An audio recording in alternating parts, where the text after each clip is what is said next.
उधर पीछे आर्य साहब, एक वचन में आज आपके लिए पढ़ूंगा। खोलेंगे दानियेल की पुस्तक 9 अध्याय।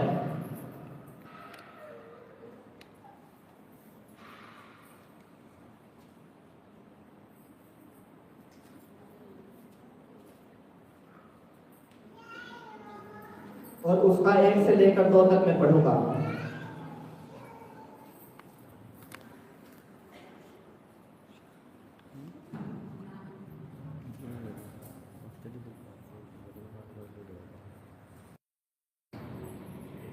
और इस वचन पर तुम चलो और अपनी लाइफ को नोट करो। फिर इस वचन पर चलने के बाद और फिर अपने जीवन को देखो।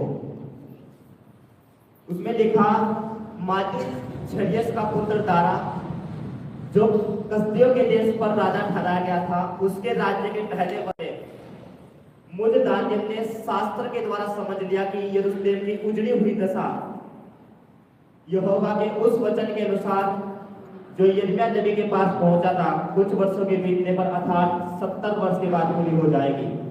आमीन। अब जिन बातों को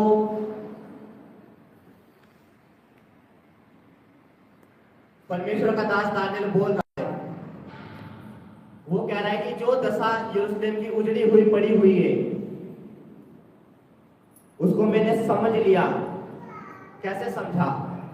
कहता शास्त्र के द्वारा। कौन है शास्त्र? बाइबल, परमेश्वर का वचन। जो वचन और जो बाइबल आपके और मेरे पास है, आपके और मेरे हाथों में, यही बाइबल और यही वचन दानियेल के पास था। उसके पास वो शास्त्र, वो बाइबल थी जो उन भविष्यद्वक्ता के द्वारा लिखी गई थी, यिर्मयाह के द्वारा, एजेकिएल के द्वारा, मूसा के द्वारा। जो बातें परमेश्वर ने बोली थी वो वचन दानियेल के पास था। और दानियेल जो था रोज वचन के साथ जिंदगी जीता था। पीछे बात आ रही है आप सभी को? आ रही है? मैं क्यों बार बार पूछ रहा हूँ? अगर आपने वचन नहीं समझा, आप यहाँ से बैठकर चले गए तो आपका नाम व्यर्थ है। फिर अगर आपको वचन से सुनाई नहीं दिया, जो बाइबल आपके और मेरे पास है, जो वचन, वचन का मतलब है परमेश्वर के मुंह से निकली हुई वाणी, उसके मुंह से निकली हुई आवाज। और इस वचन में इंसान से जुड़ी हुई हर एक चीज इस वचन में है। उसके जीवन, उसके मरण, उसका पारिवारिक जीवन, उसका मैरिज का जीवन, उसका बिजनेस, उसका फ्यूचर, उसका वर्तमान, उसकी रसोई, उसके कपड़े, उसकी बरकत, उसका दुख, सारा कुछ इस वचन में है। कहां से क्या क्यों होता है। वचन में लिखा, दानियेल ने कहा, राज्य के पहले वर्ष में मुझ दानियेल ने शास्त्र के द्वारा, यानी कि बाइबल के द्वारा, वचन के द्वारा समझ लिया कि यरूशलेम की उजड़ी हुई दशा यहोवा के उस वचन के अनुसार है जो उसने यिर्मयाह नबी के द्वारा कहा था कि 70 वर्ष के बीतने पर यह पूरा होगा। कौन से वचन की दानियेल बात कर रहा है और कैसे उसने समझा? जब दानियेल इन चीजों की बात कर रहा है तो वो बेबीलोन देश में है, एक दूसरे देश में, अपने देश में नहीं। क्योंकि जिस देश का रहने वाला दानियेल था वो यरूशलेम का रहने वाला था, जो परमेश्वर का देश था, वो यरूशलेम का रहने वाला था। पर वहां पर उनके दुश्मनों ने आकर युद्ध किया और दानियेल को और दानियेल के बाकी साथियों को और उसके देश के लोगों को, जो परमेश्वर के लोग थे, उनको उनके दुश्मन गुलाम बना के लेके चले गए। समझ आई आपको अपनी बात? समझ आई? आपको समझ आ रही है? जो दानियेल यहां बात कर रहा है, इन बातों से पहले जिस देश का दानियेल रहने वाला था, यरूशलेम का वो रहने वाला था, वो यरूशलेम जिसमें परमेश्वर का चुना हुआ देश था, जिस देश में परमेश्वर के लोग रहते थे और पूरी पृथ्वी पर फैल गए थे, उस यरूशलेम में इजराइलियों के दुश्मन आए। यानी कि वो लोग जो परमेश्वर को नहीं मानते थे, अन्य जाति लोग थे जिनके साथ परमेश्वर नहीं था, वो लोग आए और किन लोगों को लूट के लेके चले गए? इजराइलियों को।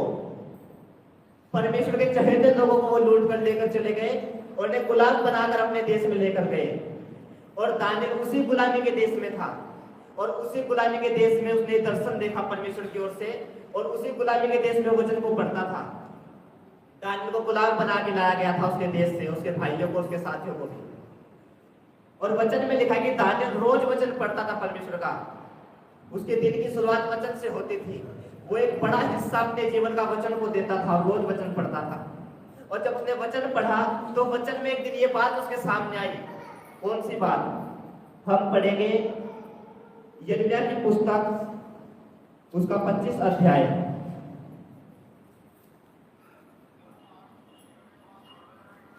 और उसकी 11 आयत। इसी दानियल से एक दो पुस्तक पीछे, यजेकिएल से पीछे यिर्मयाह।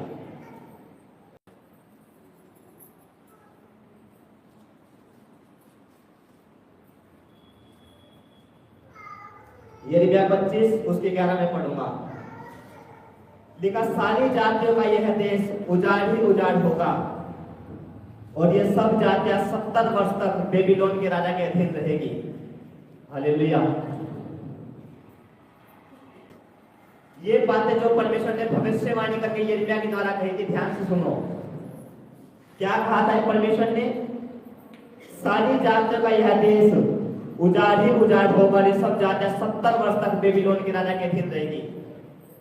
दानियल का और उसके साथियों का, यानी कि परमेश्वर के लोगों का गुलाम बनना और उनके दुश्मनों की तरह उनके देश को गुलाम बना के ले जाया जाना किसकी ओर से था? परमेश्वर की ओर से। और ये क्यों था?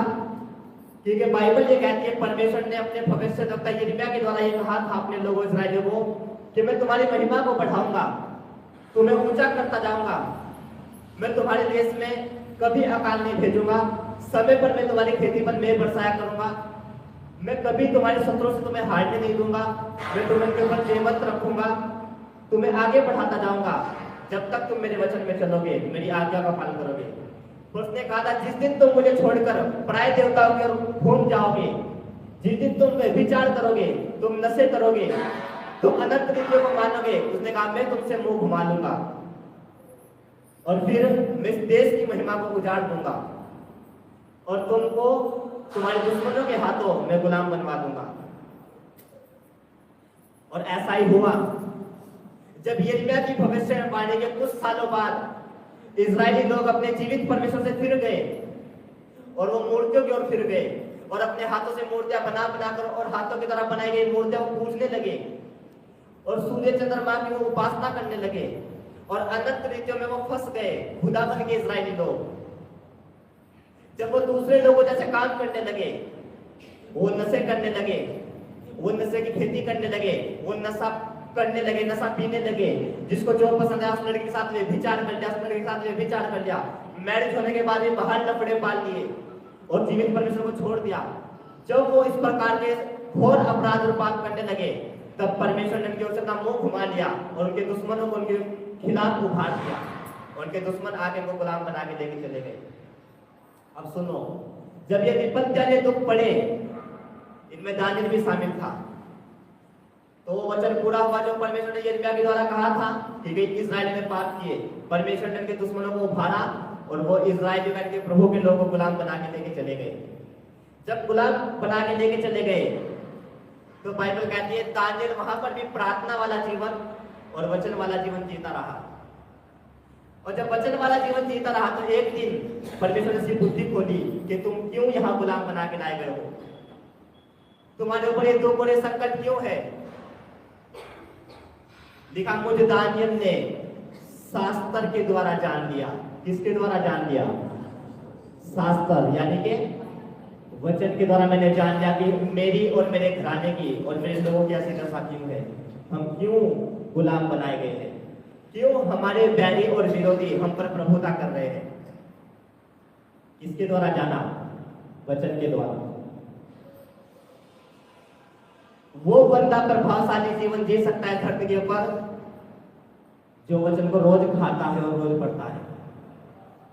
आपको मालूम है जिस तरीके से आपके शरीर के लिए, आपके भौतिक शरीर के लिए रोटी की जरूरत है, अगर आप उसे नहीं खाएंगे आप दिन पर दिन कमजोर हो जाएंगे और कुछ समय बाद आप मर जाएंगे अगर आप भोजन नहीं करेंगे।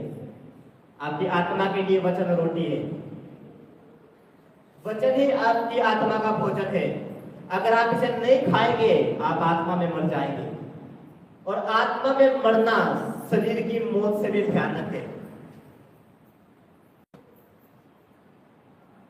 अगर आप वचन को नहीं खाते हैं, इसको नहीं पढ़ते हैं, नहीं ग्रहण करते हैं, आप अपनी आत्मिक मौत को लेते हैं, आप अपनी आत्मा को कमजोर करते हैं। जितना ज्यादा आप वचन के साथ समय बिताते, इसको पढ़ते हैं, सुनते हैं, उतना ही अधिक आप अपने शरीर और आत्मा में तकड़े होते और मजबूत होते हैं। और वचन ही आपकी समझ को खोलता है। इसलिए जो वचन रोज पढ़ता है वो व्यक्ति अपनी लाइफ में कम कंफ्यूज है उस व्यक्ति से जो क्रिश्चियन है पर वचन नहीं पढ़ता। वो हर छोटी छोटी बात में रोता और कंफ्यूज रहता है और शक में रहता है जो वचन नहीं पढ़ता। उसके अंदर विश्वास की कमी होती है जो वचन नहीं पढ़ता। और जो रोज वचन पढ़ता है उसके अंदर ऑटोमेटिक वचन पढ़ने के द्वारा उसका विश्वास बढ़ता है और फेथ उसका ज्यादा होता है। ठीक है, वचन में लिखा है वचन के द्वारा विश्वास पैदा होता है। जो व्यक्ति खुद बाइबल का वचन नहीं पढ़ता उसका विश्वास मरा हुआ है, वो कभी विश्वास अपने अंदर नहीं जगा सकता, उसका विश्वास कम है प्रभु के ऊपर। और जो वचन पढ़ता, आप देखना आपको कोई शक है, कोई संदेह, कमजोरी है, आप वचन पढ़ना। जैसे ही आप वचन पढ़ेंगे एक ऐसा विश्वास जो आप समझ नहीं सकते आपके अंदर पैदा हो जाएगा।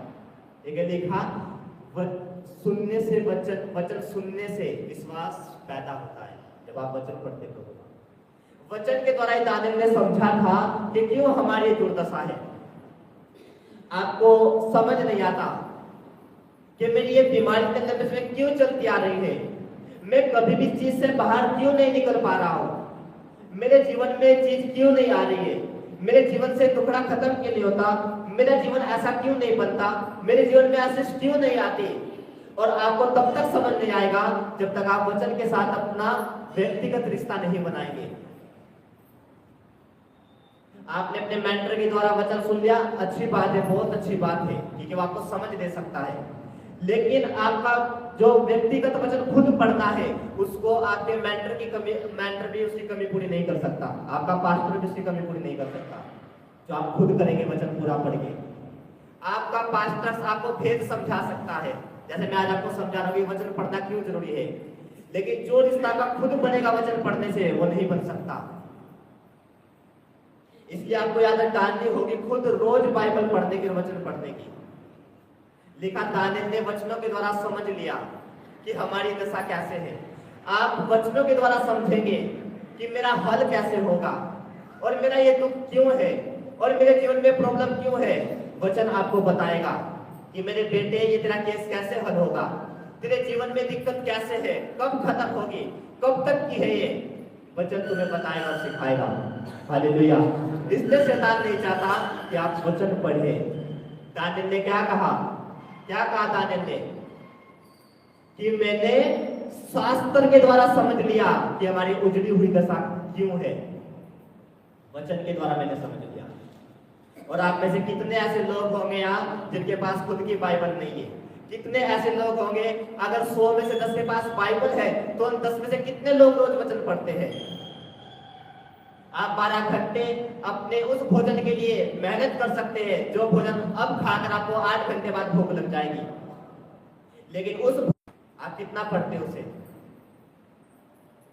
आप उस करेंसी के लिए, उस पैसे के लिए जिसको कीड़ा भी जड़ लगाता, चोर भी चोरी कर लेता है, सरकारें भी बैन कर देती है उस करेंसी को, आप उसके लिए 8 घंटे 12 घंटे 14 घंटे मेहनत करते हैं।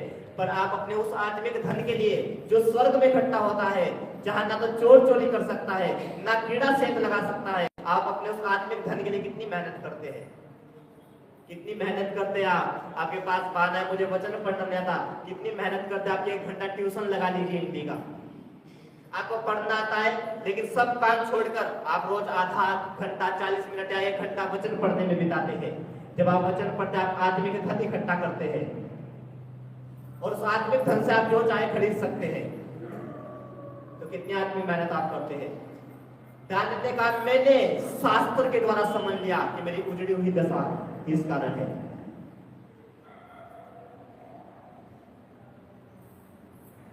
आप में से कितने ऐसे लोग हैं जो पूछते हैं परमेश्वर के वचन से, देखते कि मेरी लाइफ में प्रॉब्लम है, ये क्यों है, ये कैसे खत्म होगी।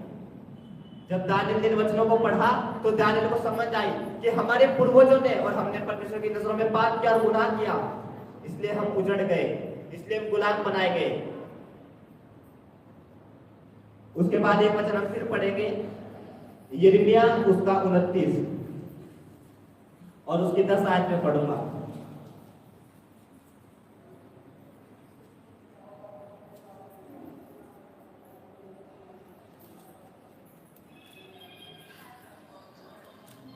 यिर्मयाह 29 और उसकी 10, उसमें लिखा, यहोवा यूं कहता है, बेबीलोन के 70 वर्ष पूरे होने पर मैं तुम्हारी शुद्धि लूंगा। अपना यह मन भावना वचन कि मैं तुम्हें इस स्थान में लौटा लाऊंगा पूरा करूंगा। आमीन, हालेलुया। अब ध्यान से सुनो, जब यरूशलेम में इजरायली लोग थे, जब भी इजरायली शब्द आप बाइबल के अंदर पढ़ोगे या मैं उसको बोलूंगा, इजरायली का मतलब है वो लोग जो परमेश्वर के लोग थे, जो उसको अपना परमेश्वर मानते थे। इजरायली का मतलब वो है। कभी आप सोचे इजरायली का मतलब इजराइल देश के लोग नहीं, इजरायली का मतलब है वो लोग जो परमेश्वर के लोग थे, यहोवा को अपना परमेश्वर मानते थे। जब यरूशलेम देश में वो रहते थे, परमेश्वर ने देश को बसाया था और वहां पर उन्होंने परमेश्वर की महिमा का एक भवन भी बनाया था, यानी कि चर्च बनाया था। और वो इतना जबरदस्त था, सोने चांदी और दुनिया की महंगी महंगी कीमतों से बनाया गया था। और यहोवा परमेश्वर स्वयं स्वर्ग छोड़कर उस भवन में रहता था धरती पर। ये परमेश्वर के लोगों से खुश था और उस भवन की महिमा पूरी दुनिया में फैल गई थी कि उनके परमेश्वर ऐसा कर किसी का नहीं, उनके परमेश्वर ऐसा कोई परमेश्वर नहीं। तो वो लोग बड़े खुश हुए इस चीज करके। तो परमेश्वर ने कहा, मैं खुश हूं जो काम तुमने मेरे लिए किए हैं और मैं तुम्हारे मध्य में हूं। और परमेश्वर ने कहा था, अगर तुम मेरे वचन मानते रहोगे, इन पर चलते रहोगे, पवित्रता का जीवन जियोगे, तो उसने कहा था, मैं तुम्हारी नामखाई कभी नहीं होने दूंगा, मैं इस देश में दुश्मनों को कभी आने नहीं दूंगा, मैं तुम्हारी हानि होने नहीं दूंगा। तुम्हारी औरतें बच्चों को पैदा करेगी, तुम्हारी फसलों पर मैं समय पर मैं बरसाया करूंगा, तुम्हारे जो वंश होंगे वो सूरवीर होंगे, पराक्रमी होंगे, मैं बीमारियों को तुम्हारे बीच से दूर रखूंगा और मैं तुम्हें एक जीवंत जीवन दूंगा अगर तुम मेरे हुक्मों पर चलोगे। पर उसने कहा था, परंतु यदि तुम मेरे वचन से फिर जाओगे, अगर तुम मुझे छोड़कर किसी पराये देवता में जाओगे, तुम गलत रीतियों में फंस जाओगे, तुम नशे करने लगोगे, व्यभिचार करने लगोगे, अपने भाइयों को मारने लगोगे, चोरियां करने लगोगे, तो उसने कहा, तो मैं तुम्हारे बीच से निकल जाऊंगा, मैं तुम्हें छोड़कर चला जाऊंगा। और जब तुम ऐसे बुरे काम करोगे तो मैं तुम्हारे दुश्मनों को उभारूंगा और वो तुम्हें लूट कर लेकर चले जाएंगे। और वचन में लिखा है, ऐसा ही हुआ था। कुछ समय बाद, कुछ सैकड़ों साल बाद इजराइल ने पाप और गुनाह किया, उनके दुश्मन आए, उनको मारा पीटा, परमेश्वर के भवन को गुजार दिया, सारे सोने चांदी के पात्र बर्तन वहां से लेकर चले गए। उन्हीं में ये दानियल था जिसका आज आप वचन पढ़ रहे हो, इसको भी गुलाम बना के वो लेकर चले गए थे। अब सुनो, अब मैं प्रैक्टिकल तुम्हें धरती में एक चीज बताता हूं। इजराइल का नाम तुमने सुना है कभी? कितनों ने इजराइल का नाम सुना है? इजराइल देश का नाम सुना है तुमने? इजराइल की राजधानी, इजराइल का जो बड़ा देश है यरूशलेम याफा, एक यरूशलेम शहर है इजराइल के अंदर आज भी, जिस यरूशलेम का बाइबल के अंदर लिखा है। और इसी यरूशलेम में सुलेमान ने परमेश्वर का भवन बनवाया था, जिस भवन को आप बाइबल में सुनते हैं, जिस भवन को परमेश्वर ने उजाड़ दिया था कि इस्राएल ने पाप किया। आज भी उस भवन की जो हजारों साल पहले बनाया गया था परमेश्वर का मंदिर, वो चर्च, उसकी एक दीवार खड़ी हुई है और आज भी यहूदी लोग वहां आते और प्रार्थना करते हैं। अब सुनो एक बात, एक बार वो भवन बनाया था सुलेमान ने, वो तोड़ दिया था फिर बेबीलोनियों ने, उसके बाद वो दोबारा फिर बनाया गया था, वो दोबारा फिर तोड़ दिया रोमियों ने आकर। आप हिस्ट्री में भी से पढ़ सकते हैं, जब हिस्ट्री की पुस्तक हम पढ़ते हैं बाइबल से लगती इतिहास।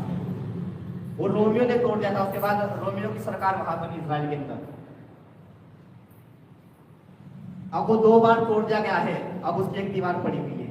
और आपको मालूम है दानियल भविष्यवक्ता के द्वारा और भी बाकी बहुत से परमेश्वर के नबियों के द्वारा एक भविष्यवाणी की गई है कि जब तीसरी बार उस भवन की दीवार बनाई जाएगी तो समझ लेना बिल्कुल अंत आ चुका है अगले दिन। और आपको मालूम है यूरोपियन कंट्री, जो यूरोप के देश है और एशिया के भी कुछ देश और मिडिल ईस्ट के भी कुछ देश, यानी कि दुनिया के लगभग सभी प्रांतों के कुछ देश आपस में बैठे हुए उनके बड़े बड़े राजा, प्रधानमंत्री और राष्ट्रपति अभी उनकी मीटिंग्स और बातें चल रही है उस यरूशलेम की दीवार को तीसरी बार बनाने की। अगर आप न्यूज देखते आपको मालूम होगा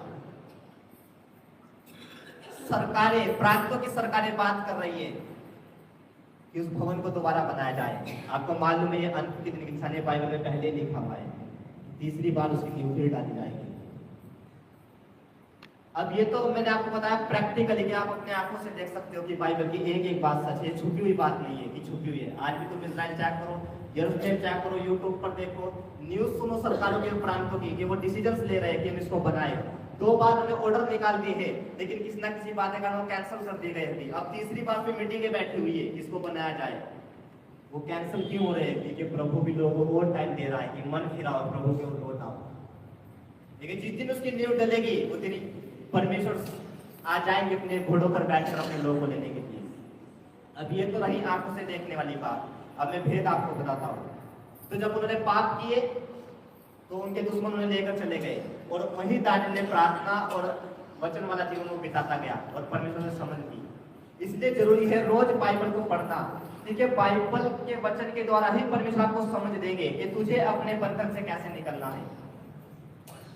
इजराइल में जब वो बंधन थे गुलामी वाले देश में, आपका बंधन आत्मा में या शरीर में कुछ भी हो सकता है। बीमारी एक बंधन हो सकती है, बेइज्जती एक बंधन हो सकता है, आपके आपके पति की ना बनना एक बंधन हो सकता है, आपके लोगों में विचार और नशे में रहना एक बंधन हो सकता है, आपकी नाक का एक बंधन। आपको उससे कैसे निकलना है? परमेश्वर आपका हल करेगा अगर आप रोज वचन पढ़ते हैं। आप वचन पढ़ेंगे और एक दिन परमेश्वर आपके मन में और बुद्धि में डालेगा तुझे ये काम करना है। और जैसे आप उस वचन को मानेंगे आप देंगे आपके बंधन खत्म हो चुके, टूट चुके। कई बार वो सपनों में आपको बताएगा, दर्शनों में बताएगा।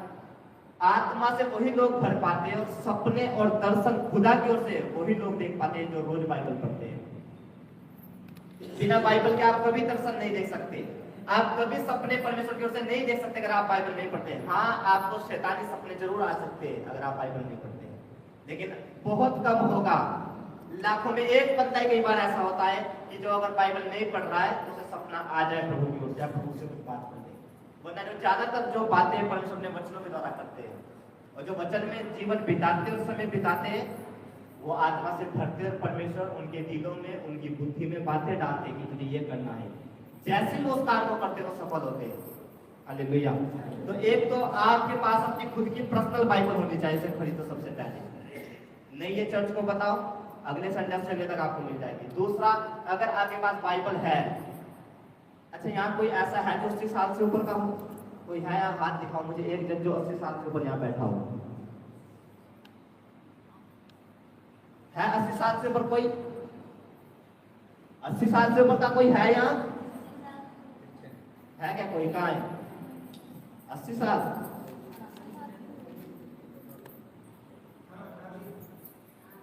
चलो देखो, कोई नहीं दिख रहा आपको 80 साल से ऊपर।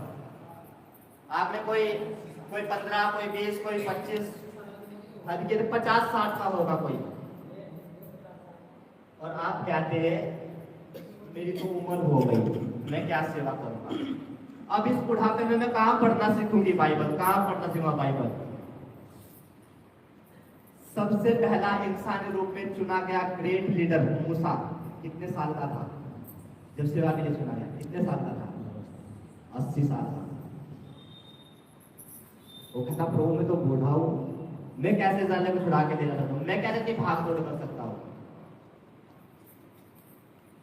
जब परमेश्वर आपको इस्तेमाल करना चाहते हैं, कोई बाउंड्री सामने नहीं आती, कोई एज मायने नहीं करती। आप कितने पढ़े लिखे, कितने किस बैकग्राउंड से आते, आप कौन हैं, कुछ नहीं चाहिए परमेश्वर को, आपकी तैयारी चाहिए कि मैं तैयार हूँ प्रभु चलने के लिए। तो इसलिए मैंने पूछा, आप में कोई है 80 साल का? आप में कोई 80 साल का नहीं है। अगर आप ये सोचते हैं मैं कहाँ पढ़ना सीखूंगी, मैं तो 50 साल की हो गई, मेरे तो पोते बड़े हो गए हैं, मैं क्या करूँ? जाइए और सीखिए और बाइबल को पढ़िए। वो खुदा का सांस फूका हुआ वचन है यीशु मसीह का, वो उससे बात करता है आपके लिए। आप उसे जैसे ही पढ़ते हैं आपके प्राणों में जान आती है। आप उसे डिक्लेयर करते हैं अपने लोगों पर, अपने बिजनेस पर, अपनी लाइफ पर, वो जान फूकता है उन चीजों में। और जब वो वचन ही नहीं मालूम, उसे पढ़ते नहीं, तो उसे घोषित कैसे करेंगे? और जब उसकी घोषणा नहीं करेंगे तो कैसे हमारी मरी हुई चीज जीवित होगी? आप में कोई 80 साल से बनियान नहीं है। आप नहीं कह सकते मैं क्या करूंगा प्रभु। आप सब कुछ कर सकते हैं अगर आप करना चाहते हैं तो। हालेलुया। उसने कहा मेरे वचन के द्वारा, शास्त्र के द्वारा समझ जाके हमारी उजड़ी हुई दशा क्यों है। तुम वचन पढ़ोगे तुम्हें समझ आएगा कि तेरी लाइफ में क्यों हो रहा है और प्रभु क्या चाहता है, अब तुझे क्या करना है, कैसे आगे बढ़ना है, कब ठहरना है, कब कौन सी परीक्षा प्रभु की ओर से और कौन सी तेरे पाप के कारण है, वो सारी तुम्हें समझ आएगी। हालेलुया। वचन और प्रार्थना का जीवन। वचन आपको आज बहुत गहराई से समझ आ गया होगा कि क्यों जरूरी है वचन पढ़ना। अगर आप वचन नहीं पढ़ते तो आप अज्ञानता के कारण अपनी उन चीजों को, जहां परमेश्वर आपको 1 साल में लेके जाना चाहता है, या जो चीज परमेश्वर आपको 3 महीने में देना चाहता है, आप उसमें 30 साल भी लगा सकते हैं उसे देने में। हो सकता है मिल तो जाएगी आपको, पर उसको जो आपको 3 साल में मिलना, उसको 30 साल लग जाए। जो आपको 1 साल में मिलना है उसे 10 साल लग जाए। ठीक है। अज्ञानता आपकी लाइफ में आशीषों की देरी करती है। हालेलुया। ये देरी करती है। जितना ज्यादा आप वचन के साथ समय बिताएंगे, उसे समझेंगे, उतनी फुर्ती से आप अपने छुटकारे, अपनी आशीष से जल्दी ले पाएंगे परमेश्वर से, अगर आप वचन पढ़ते हैं। हालेलुया। अब समझ आ गया कि क्यों वचन पढ़ने का मन नहीं करता? समझ आ गया क्यों वचन पढ़ने का मन नहीं करता? वो तुम नहीं हो जो वचन पढ़ने का मन नहीं करता, वो तुम्हारा बैरी है जो नहीं चाहता तुम वचन पढ़ो। उसको मालूम है क्योंकि कि जिस दिन ये वचन पढ़ेंगे उस दिन ये सिर्फ अपना छुटकारा नहीं, अपने लोगों का लेंगे, अपने माता पिता भाइयों का, बहनों का, रिश्तेदारों का, अपने देश का छुटकारा लेंगे जिस दिन ये वचन पढ़ेंगे। दानियल की सीधी सी लाइफ थी, प्रार्थना और वचन वाला जीवन। आप कहेंगे शायद दानियल पास्टर्स होगा, क्यों दुनिया का बाकी कोई काम नहीं करता, सिर्फ प्रार्थना और वचन पढ़ा। नहीं, बाइबल कहते हैं दानियल एक पॉलिटिशियन था, एक राजनेता था, सरकार के अधीन रहकर काम करने वाला बंदा था। वो एक गवर्नमेंट जॉब करने वाला था, सरकारी पद उसको मिला हुआ था, राजा के कैबिनेट मिनिस्टर में वो शामिल था दानियल। वो भी 12-13 घंटे अपने देश के लिए सेवा करता था अपने राजा के साथ, और उन 12-13 घंटे की सेवा के बावजूद भी वो वफादार था, रोज प्रार्थना करना और रोज वचन पढ़ना। और यही उसकी ऊंची गद्दी का और आशीषित होने का कारण था। ये बहाना नहीं है कि शायद पास्टर्स के लिए जरूरी है रोज वचन पढ़ना और प्रार्थना करना। शायद दानियल ऐसा होगा। दानियल भाई साहब एक बड़ी जिम्मेदारी के ऊपर था, राजा के कैबिनेट मिनिस्टर की टीम में वो शामिल था,